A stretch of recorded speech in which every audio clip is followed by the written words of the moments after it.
Assalamualaikum warahmatullahi wabarakatuh. Nama saya Rahma Almia Dahya dengan NPM 22 10039. Di sini saya akan mengerjakan tugas dari mata kuliah Filsafat Hukum dengan membacakan novel berjudul Dunia Sophie. Dimulai dari bab Socrates. Kita tahu pasti bahwa dia sangat buruk rupa, perutnya gendut, matanya menonjol, dan hidungnya pendek serta besar. Namun dikatakan bahwa batinnya sangat bahagia. Juga dikatakan bahwa Anda dapat menemukan pada masa sekarang, Anda dapat menemukan di masa lampau, tapi Anda tidak akan pernah menemukan padanannya. Sekalipun demikian, dia dihukum mati karena aktivitas filsafatnya. Kehidupan Socrates hanya dapat kita ketahui melalui tulisan-tulisan Plato, yaitu salah satu seorang muridnya dan yang menjadi salah satu filosof terbesar sepanjang masa. Plato menulis sejumlah dialog atau diskusi-diskusi yang didramatisasi mengenai filsafat, tempat dia menggunakan Socrates sebagai tokoh utama dan juru bicaranya. Karena Plato menyuarakan filsafatnya sendiri melalui mulut Socrates, kita tidak dapat yakin apakah kata-kata dalam dialog-dialog itu benar-benar diucapkan olehnya. Maka tidak mudah untuk membedakan antara ajaran-ajaran Socrates dan filsafat Plato. Masalah yang sama menimpa banyak tokoh sejarah lain yang tidak meninggalkan penjelasan tertulis. Contoh klasik tentu saja adalah Yesus.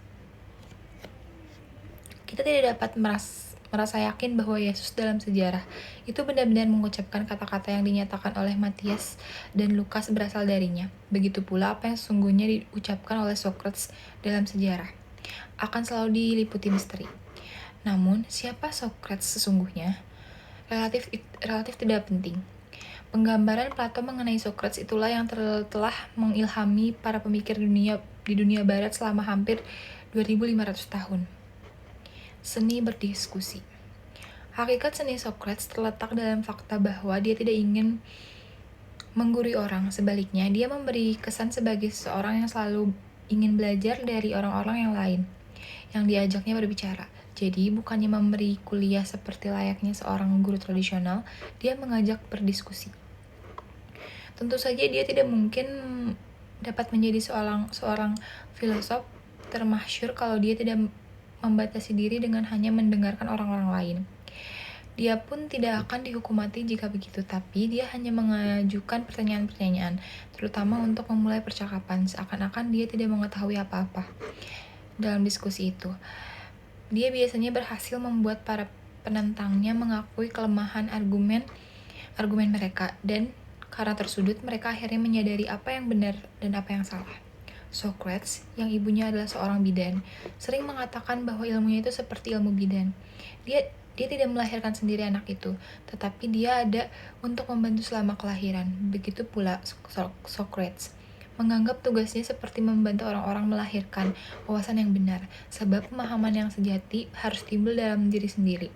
Itu tidak dapat ditanamkan oleh orang lain, dan hanya pemahaman yang timbul dari dalam itulah yang dapat menuntun kepada wawasan yang benar.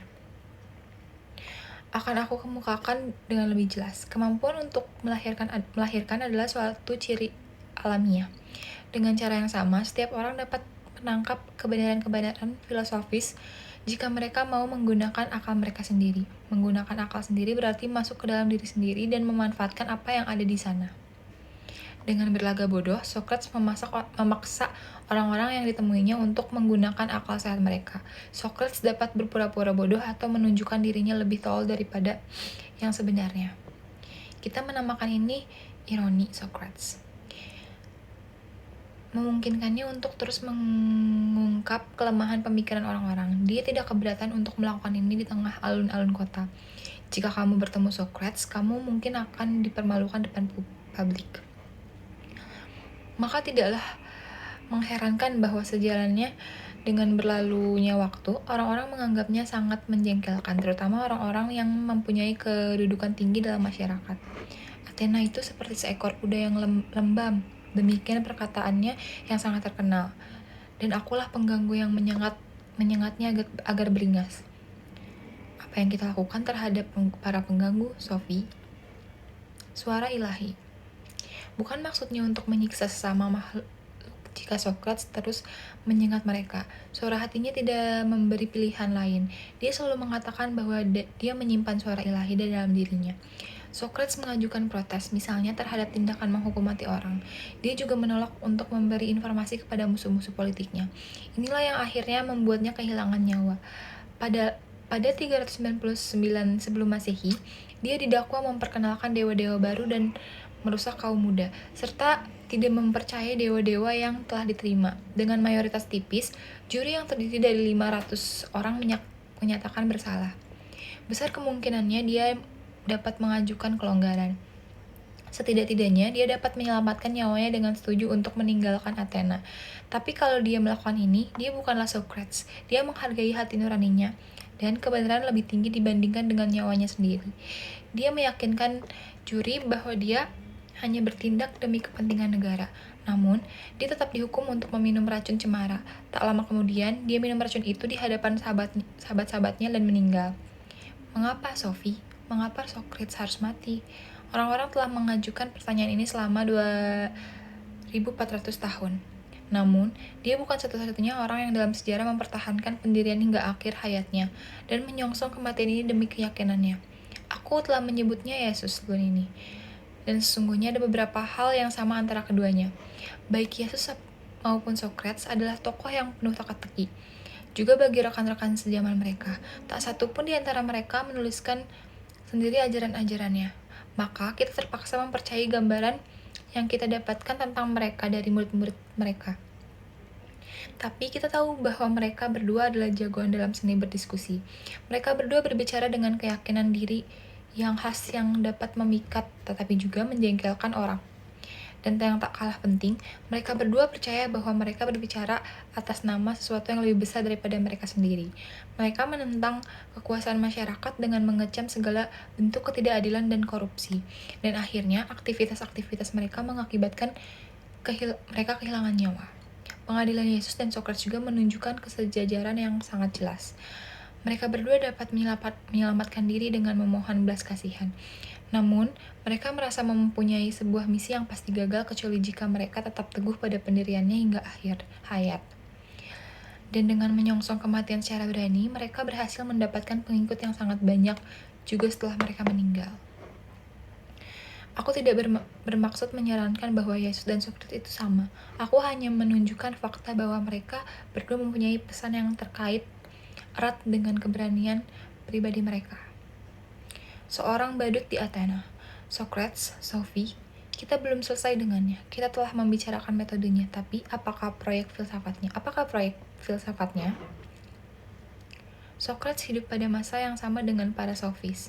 Seperti mereka, dia lebih berminat pada masalah manusia dan tempatnya dalam masyarakat daripada masalah kekuatan alam.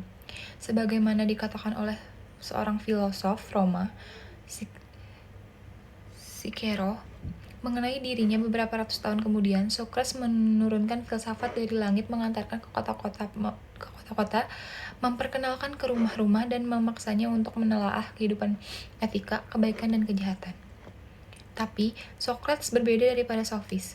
Dalam satu hal yang sangat penting, dia tidak menganggap dirinya sebagai seorang sofis, yaitu seorang yang pandai dan bijaksana. Tidak seperti kaum sofis, dia mengajar bukan untuk mendapatkan uang.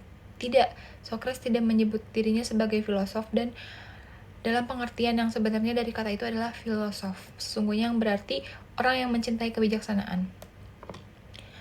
Apakah kamu duduk dengan nyaman, Sophie? Karena untuk seluruh pelajaran ini, kamu harus memahami sepenuhnya perbedaan antara seorang sofis dan seorang filosof. Kaum sofis mendapatkan uang untuk penjelasan-penjelasan mereka yang ruwet, dan sofis semacam inilah telah ada sejak zaman prasejarah. Aku mengacu pada semua guru, sekolah, dan orang yang menganggap dirinya tahu segalanya, yang sudah puas dengan sedikit pengetahuan yang mereka miliki, atau yang membual bahwa mereka mengetahui segala hal mengenai subjek-subjek yang sedikit pun tidak mereka ketahui. Barangkali kamu pernah bertemu dengan Sophie semacam ini dalam usiamu yang masih belia, seorang filosof sejati. Sophie sama sekali berbeda, sangat berkebalikan. Sungguhnya, seorang filosof mengetahui bahwa dalam kenyataannya, hanya sedikit yang diketahuinya. Itulah sebabnya dia selalu berusaha untuk meraih sejati. Socrates adalah salah satu seorang manusia langka ini. Dia tahu bahwa dia tidak tahu apa-apa tentang kehidupan dan dunia, dan kini muncul bagian yang penting. Dia merasa gelisah karena hanya sedikit sekali yang diketahuinya. Oleh karena itu, filosof adalah seorang yang mengakui bahwa ada banyak hal yang tidak dipahaminya, dan dia merasa terganggu karenanya. Dalam pengertian itu, dia masih lebih bijaksana daripada semua orang yang membuat tentang pengetahuan mereka yang mengenai segala sesuatu yang tidak mereka ketahui. Orang yang paling bijaksana adalah orang yang mengetahui bahwa dia tidak tahu. Kataku sebelum ini, Socrates sendiri berkata, hanya satu yang aku tahu, yaitu bahwa aku tidak tahu apa-apa. Ingat pernyataan ini, sebab itu adalah pengakuan yang langka bahwa bahkan di kalangan para filosof, lagi pula bisa berbahaya sekali mengucapkan itu di depan umum karena nyawamu jadi taruhannya.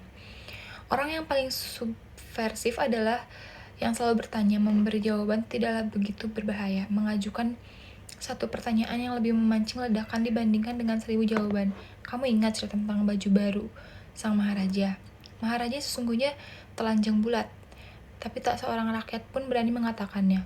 Tiba-tiba seorang anak berteriak, tapi dia tidak mengenakan apa-apa. Itu adalah anak yang berani, Sophie. Seperti Socrates, yang berani mengatakan pada orang-orang betapa sedikit yang diketahui manusia. Persamaan antara anak-anak dan filosof sudah kita bicarakan sebelumnya. Tepatnya, umat manusia dihadapkan pada sejumlah pertanyaan sulit yang tidak dapat kita temukan jawabannya yang memuaskan, maka muncul dua kemungkinan. Kita dapat memperdayai diri sendiri dan seluruh dunia dengan berpura-pura bahwa kita mengetahui segala hal yang harus diketahui, atau kita dapat menutup mata terhadap masalah-masalah penting dan tinggal diam. Dalam hal ini, manusia terbagi dua secara umum. Mereka merasa sangat yakin atau sama sekali tidak peduli. Keduanya merayap jauh ke dalam bulu-bulu si kelinci. Itu seperti membagi sebungkus kartu menjadi dua tumpukan, Sophie. Kamu meletakkan kartu-kartu hitam di satu tumpukan dan merah di tumpukan satunya.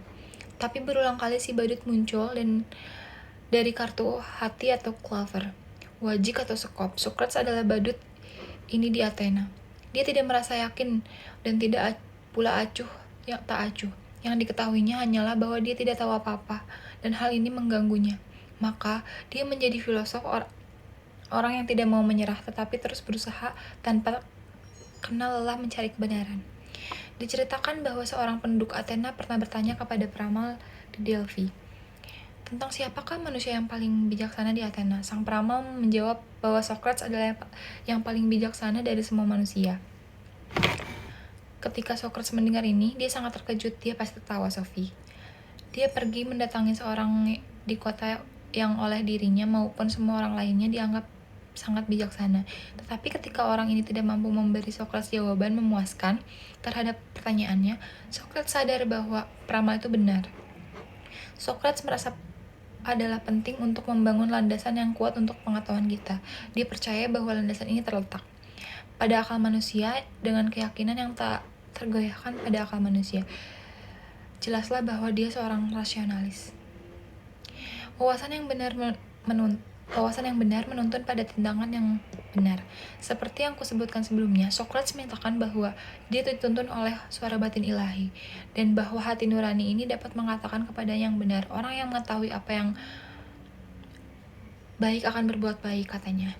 Dengan ini, dimaksudkannya adalah bahwa wawasan yang benar akan menuntun pada tindakan yang benar, dan hanya orang yang bertindak benar sajalah yang dapat menjadi orang yang berbudi luhur.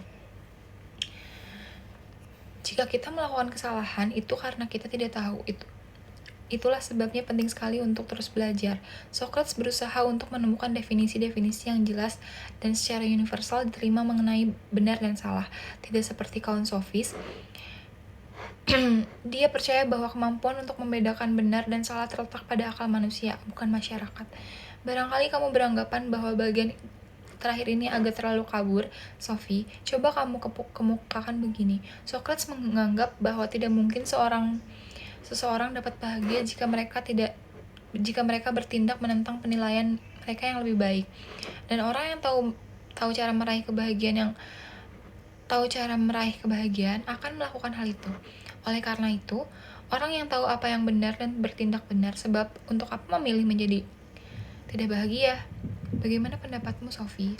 Dapatkah kamu menjalani kehidupan bahagia jika kamu terus melakukan hal-hal yang jauh di lubuk hati kamu tahu kamu salah? Banyak sekali orang-orang yang berbohong dan menipu menjelek-jelekan orang lain. Apakah mereka sadar bahwa mereka semua ini tidak benar atau tidak adil? Apakah kamu pikir orang-orang ini bahagia? Menurut Socrates, tidak. Setelah Sophie membaca surat itu, cepat dimasukkannya ke dalam kaleng kue dan dia merangkak menuju taman. Dia sadar ingin berada di dalam rumah sebelum ibunya kembali dan berbelanja untuk menghindari pertanyaan dari mana dia tadi. Dan dia telah berjanji akan mencuci piring. Dia baru saja mengisi bak cuci dengan air ketika ibunya datang sempoyangan dengan 2 kantong belanja yang sangat besar. Mungkin itulah sebab ibunya berkata, "Kamu agak sibuk belakangan ini, Sophie." Begitu pula Socrates. Sophie tidak tahu mengapa dia mengucapkan kata-kata itu. Kata-kata tersebut keluar begitu saja dari mulutnya. Socrates, ibunya terpanjat. Matanya membesar, sungguh menyedihkan, dia harus mati karenanya. Sophie meneruskan berpikir. Ya ampun Sophie, aku tidak tahu apa yang harus aku lakukan. Tidak juga Socrates, yang diketahuinya banyalah bahwa dia tidak tahu apa-apa. Toh dia adalah orang paling bijaksana di Athena. Ibunya tidak mampu mengucapkan apa-apa. Akhirnya dia berkata, apakah ini sesuatu yang kamu pelajari di sekolah? Sophie menggelengkan kepalanya dengan penuh semangat. Kami tidak belajar apa-apa di sana. Perbedaan antara guru dan sekolah filosof adalah bahwa guru sekolah mengira mereka tahu banyak hal yang mereka coba paksakan ke tenggorokan kami. Filosof berusaha untuk memahami segala sesuatu bersama murid-murid mereka. Kini kita kembali pada kelinci putih lagi. Kamu tahu, aku menuntut untuk diberitahu siapa sesungguhnya teman priamu. Kalau tidak, aku akan mulai menganggap dia sedikit terganggu di otaknya. Sophie berbalik membelakangi tumpukan piring-piring itu dan menunjuk ibunya dengan lap piring. Bukan dia yang terganggu, tapi dia yang sudah mengganggu orang-orang lain untuk menggugah mereka dari kelembaban. Sudah cukup. Kukira dia terlalu kurang ajar. Sophie kembali pada cuciannya. Dia tidak kurang ajar dan juga tidak sopan, kata Sophie. Tapi dia berusaha untuk meraih kebijaksanaan sejati. Itulah perbedaan besar antara seorang badut yang sesungguhnya dan semua kartu lain dalam bungkus itu. Apakah kamu bilang seseorang badut? Sophie mengangguk. Pernahkah ibu berpikir tentang kenyataan bahwa ada banyak hati dan wajik dalam sebungkus kartu, dan banyak Sokof dan Clover, tapi itu hanya satu badut? Sungguh menyedihkan. Bagaimana kamu membalas ucapan ibu, Sophie? Dan bagaimana ibu bertanya? Ibunya telah menyimpan semua beban makanan. Kini dia mengambil koran dan pergi kurang duduk. Sophie mengira dia menuntut pintu lebih keras daripada biasanya. Sophie selesai mencuci piring, naik ke kamarnya. Dia telah meletakkan selendang sutra merah di lak lemari dinding paling atas bersama balok-balok Lego. Dia menurunkan dan mengamatinya dengan cermat. Selesai. Terima kasih.